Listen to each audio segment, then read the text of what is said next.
अस्सलाम वालेकुम दोस्तों, क्या हाल है। उम्मीद है सारे दोस्त खैर खैरियत नाल हो। आज तेरे भाई की बर्थडे आई।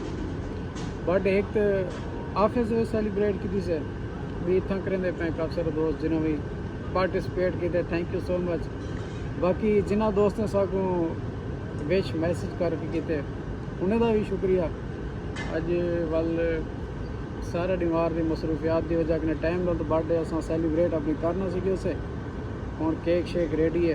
दोस्त मेरे पिछू वाले जो कैमरे कह नहीं आते रेडी हैं, ताली केक रो खड़े तो कल या परसों एक बर्थडे 20 सारी सैलीब्रेट जी सी।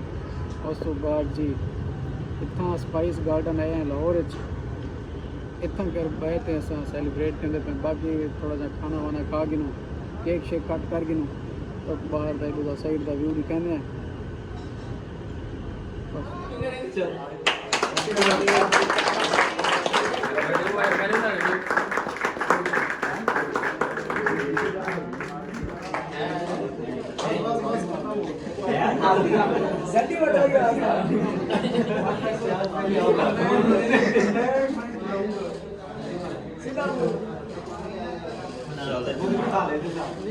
अगला अगला डब्बा अगला भी लिख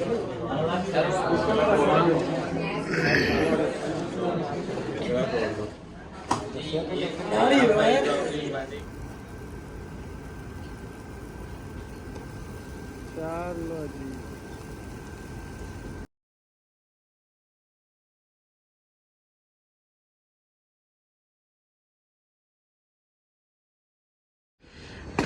ये है स्पाइस एंड गार्डन, बड़ा VIP ने माहौल दिते, सर्विस बड़ी अच्छी दिते ने। ये इन्हों किचन है। इस पास अस आया से वाल हम साड़ी सैलीब्रेशन थी कंप्लीट। बस हूँ वाल वेंदे पे वापस तो अज की बर्थडे इतनी क्लोज करेंदे पे। जिंदगी रह गई तो बाद अगले साल वाला इतना कहना असो क्योंकि इन्हें सागो सिस्टम आई गल है। ये शावर लगे होना तले जागी जागे सारी। माहौल बड़ा ज़बरदस्त है, ओपन एयर है।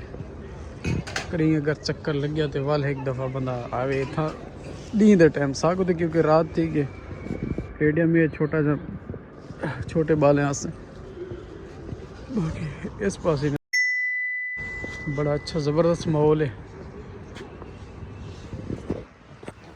क्योंकि सागो देखा काफ़ी मज़ा है। ओपन एयर बैक नहीं खाना खाने का अपने स्वाद होंगे अपनी मज़ा है। लेकिन हूँ बस अस वाल वेंदे पे वापस। अल्लाह हाफिज़।